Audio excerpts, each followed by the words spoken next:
बच्चों आज हम आपको एक्सरसाइज 3.2 जिस चैप्टर का नाम है दो चर वाले रैखिक समीकरण युग्म का आज हम 3.2 एक्सरसाइज को कराने वाले हैं।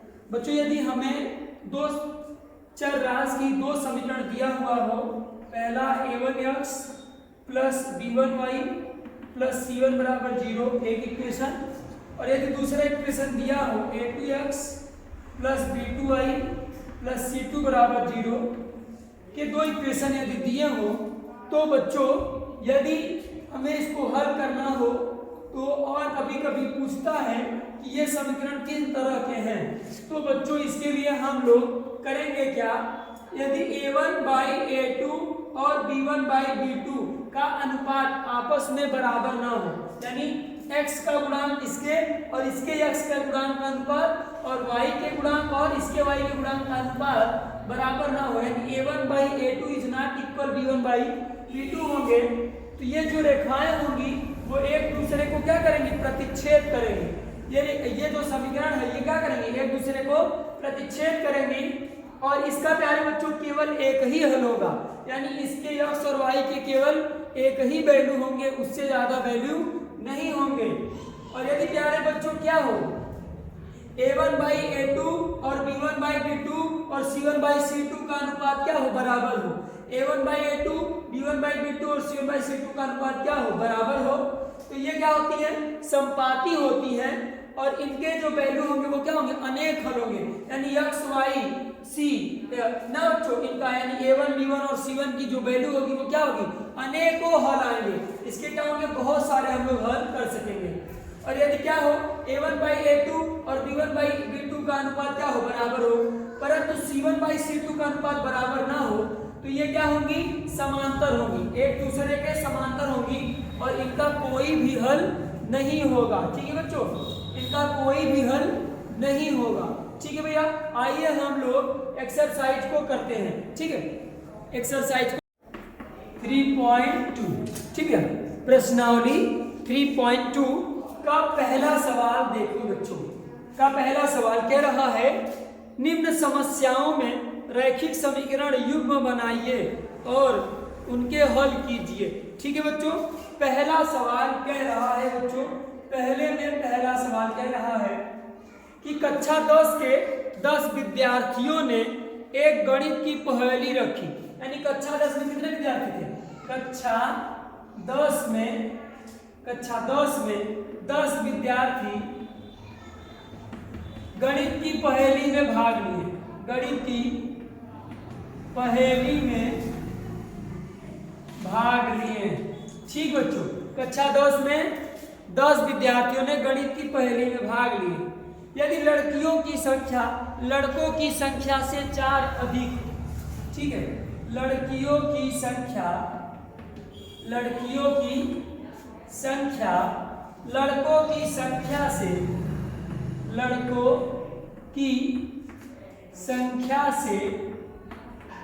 4 अधिक हो, कितने अधिक हो, 4 अधिक हो, तो कह रहा है लड़के और लड़कियों की संख्या बताइए। ठीक है, कह रहा है उस कक्षा में कितने लड़के हैं और कितनी, यानी उस पहेलिया में कितने लड़के और कितनी लड़कियों ने भाग लिया। ठीक है बच्चों, तो आइए हम लोग स्टार्ट करते हैं। तो बच्चा मान ले कि माना लड़कों की संख्या x है। क्या है बच्चा, लड़कों की संख्या x है, कह रहा है तब लड़कियों की संख्या क्या होगी बच्चों, तब लड़कियों की संख्या क्या होगी, कह रहा है लड़कों से 4 अधिक है, तो यानी 4 अधिक का मतलब 4 जोड़ दो तो कितना हो जाएगा, x प्लस 4, तो लड़कों की संख्या x और लड़कियों की संख्या x प्लस 4, तो कह रहा है कि कक्षा में कुल कितने विद्यार्थी थे, 10, तो यानी लड़कों की संख्या और लड़कियों की संख्या बराबर कक्षा में विद्यार्थियों की संख्या, तो यह प्रश्न के अनुसार x प्लस 4 कितना हो जाएगा, 10 के बराबर, यानी लड़कों की संख्या और लड़कियों की संख्या किसके बराबर थी, 10 के, तो लड़कों की संख्या x और लड़कियों की संख्या x प्लस 4 इसके बराबर हो गई, 10 के बराबर हो गई। तो बच्चों 1x और 1x 2x प्लस 4 बराबर 10, ये प्लस हो जाएगा माइनस, तो 2x बराबर 10 माइनस 4, तो 10 में से 4 जाएगा 6, तो आ जाएगा 2x बराबर 6, तो 2 तिहाई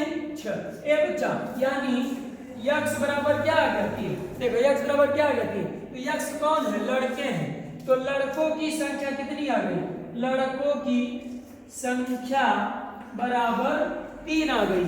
और हमें लड़कियों की संख्या लानी हो तो देखो लड़कियों की संख्या बराबर क्या है, x प्लस 3, तो x प्लस भैया x प्लस 4 है, सॉरी x प्लस 4, तो x की वैल्यू कितनी 3 और 3 प्लस 4 तो 4 3 7, तो लड़कियों की संख्या उसमें 7 थी और लड़कों की संख्या 3 थी। तो देख लो 7 3 10, लड़कियां 4 ज्यादा है ना, वो 3 है वही 7 है, तो 4 3 7, यानी लड़कों से लड़कियां 4 ज्यादा है, 7 और 3, तो आंसर क्या होगा 7 और 3। नोट करो।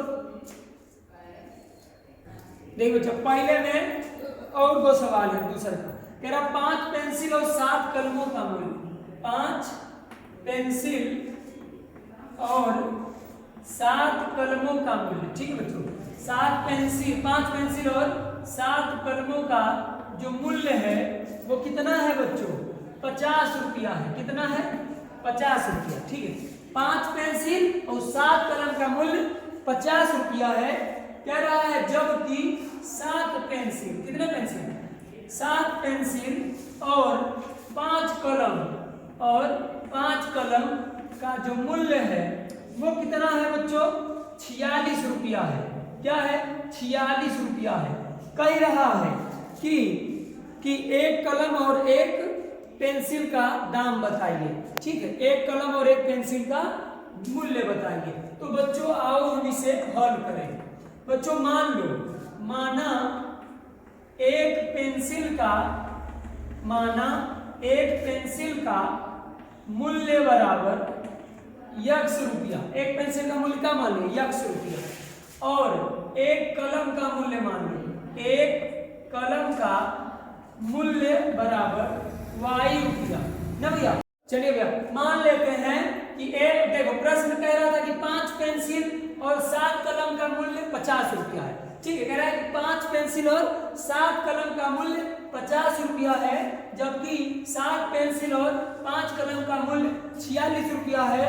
तो हमसे कह रहा है कि एक कलम और एक पेंसिल का मूल्य क्या होगा। तो बच्चों मान लो कि माना एक पेंसिल का जो मूल्य है वो x रुपया है और एक कलम का जो मूल्य है वो y रुपया है। अब बच्चों फर्स्ट कंडीशन के अनुसार चलो, फर्स्ट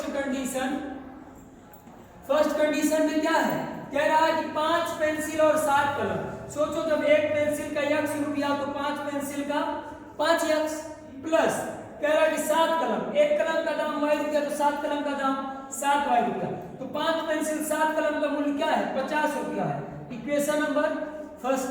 अब सेकंड कंडीशन क्या कह रही है, सेकंड कंडीशन कह रही है कि 7 पेंसिल, जब एक पेंसिल का दाम x रुपया तो 7 का 7x, और 5 पेंसिल, एक पेंसिल का दाम y रुपया तो 5 का 5y का दाम कितना है 46 रुपया। समीकरण नंबर 2, ठीक है। अब समीकरण जब बन जाए तो इनमें किसी एक को बराबर करके घटा लेना चाहिए। तो सोचो यहाँ 5 और यहाँ 7, तो समीकरण 1 में 7 का गुणा और समीकरण 2 में 5 का। तो लिखो समीकरण 1 में 7 का गुणा तथा समीकरण 2 में 5 का गुणा करने पर 5 का गुणा करके 1 में से 2 को घटाने, 1 में से क्या कर ले रहे हैं 2 को बच्चों घटा ले रहे हैं। तो चलो 1 में 7 का गुणा, 7 बचे 35x, 7 बचे 35x, और इसमें 7 सते 49y, 7 सते 49y, और 7 का गुणा 50, तो 7 बचे 35, 350। ठीक बच्चों, अब देखते हैं समीकरण 2 में कितने का गुणा 5 का, तो 5 सते 35x प्लस, और इसमें 5 में 5 का गुणा तो 5 25y, कितना y 5 25y। अब 5 46 में 5 गुणा, 5 6 का 30, 30 का 0, हाथ से लगो 3, 5 चौका 20, 20 30 23, तो 230 घटाओगे तो e माइनस माइनस माइनस, तो इससे कैंसिल, 49 में से 25 घटाओगे तो कितना आ जाएगा 24y, ठीक है। अब भैया 0 में से 0 जाएगा तो 0, और 5 में से 3 जाएगा तो 2, और 3 में से 2 जाएगा तो 1, और 24 5 120 होती है। तो y बराबर क्या आ गया 5 रुपया, और y क्या है कलम, यानी एक कलम का मूल्य 5 रुपया है। एक कलम का मूल्य बराबर 5 रुपया है। ठीक है, अब हमें पेंसिल का लाना है, तो भैया किसी एक इक्वेशन में रख दो। तो लिखिए y का मान समीकरण 1 में रखने पर, y का मान समीकरण 1 में रखने पर बच्चों रख दो। तो ये क्या है 5x प्लस 7 इंटू y का मान 5 बराबर 50। तो बच्चा 5x प्लस 7 बचे 35, और ये आपकी 50। ठीक है भैया, अब ये देखो 35 है उधर जाएगी प्लस, इधर जाएगी माइनस, देखिए 5 है बराबर 50 माइनस 35, 50 में से 35 जाएगा तो 15 आएगा, तो 5x बराबर 15, तो 5 यही 15, यानी x बराबर 3 रुपया, यानी एक पेंसिल का मूल्य 3 रुपया है। यानी बच्चों एक पेंसिल का मूल्य कितना है 3 रुपया है। भैया एक कलम का मूल्य 5 रुपया आ गया और एक पेंसिल का मूल्य 3 रुपया आ गया। ठीक है, नोट करो आप इसे।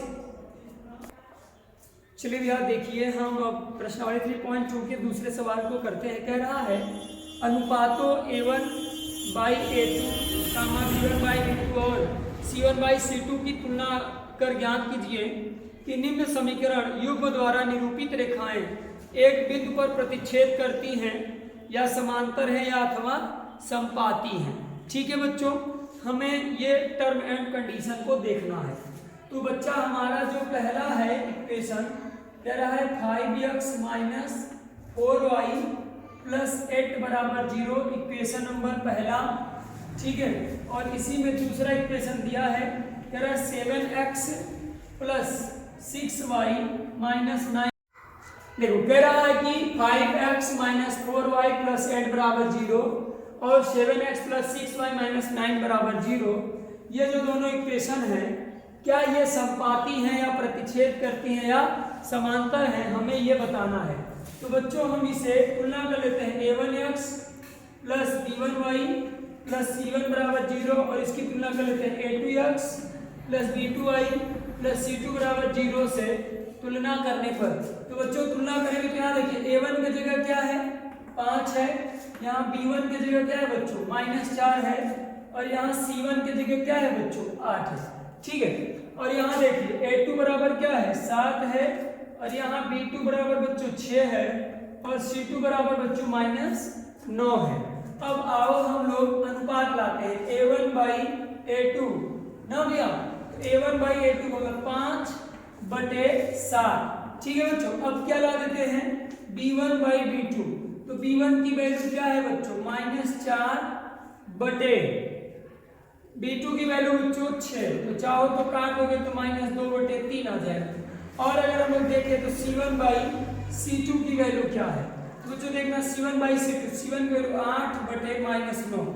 देखिए यहाँ पर कोई भी अनुपात बराबर नहीं है, a1/a2 is not equal b1/b2। देखो क्या ये दोनों बराबर हैं, क्या 5/7 -2/3 के बराबर है, नहीं। तो यानी a1/a2 is not equal b1/b2, यानी ये क्या करेगी एक दूसरे को प्रतिच्छेद कर रही है। क्या कर रही है, प्रतिच्छेद कर रही है ना बच्चों। यानी इसका मतलब क्या होगा, इसका केवल एक ही हल हो सकता है। तो मुझसे केवल यही पूछ रहा था कि ये प्रतिच्छेद कर रही है कि समांतर है कि समपाती। ये इसी में अगला इक्वेशन दिया हुआ है, इसी में बच्चों अगला इक्वेशन दिया है, कह रहा है 9x plus 3y plus 12 is equal 0, and next दिया है 18x plus 6y plus 24 is equal 0। तो बच्चों ये इक्वेशन पहला मान लो और ये इक्वेशन दूसरा मान लो। ठीक है, इसकी तुलना करते हैं a1x plus b1y plus c1 बराबर 0 से, और इसकी तुलना करते हैं a2x plus b2y plus c2 बराबर 0 से। तो बच्चों यहाँ a1 की वैल्यू 9 और यहाँ b1 की वैल्यू बच्चों 3 और यहाँ c1 की वैल्यू बच्चों 12 है और यहाँ बच्चों a2 की वैल्यू 18 और यहाँ b2 की वैल्यू 6 और यहाँ c2 की वैल्यू कितनी है 24। ठीक है बच्चों, आओ हम लोग रेशियो लाते हैं a1 बाई a2। तो बच्चा a1 की वैल्यू 9 और बटे a2 की वैल्यू 18, तो 9 दूनी 18 मतलब 1/2। अब आओ बच्चों लाते b1 बाई b2, तो b1 की वैल्यू कितनी 3 बटे b2 की वैल्यू 6, तो 3 दूनी 6 मतलब 1/2। बच्चों आओ लाते हैं c1 बाई c2 की वैल्यू, तो c1 की वैल्यू 12 बटे c2 की वैल्यू 24, तो 12 दूनी 24 मतलब 1/2। तो देखिए 1/2 1/2 1/2 सब क्या है बराबर है, यानी a1 by a2 is equal to b1 by b2 is equal to c1 by c2। ये सब क्या है आपस में बराबर है। बच्चों मैंने आपको क्या बताया, जब बराबर होती है तो ये क्या होती है समपाती होती है। क्या होती है समपाती। तो ये क्या है समपाती है और इनके क्या होंगे अनेकों सारे हल होंगे। ठीक है बच्चों, तो आप लोग इसे नोट कर लो।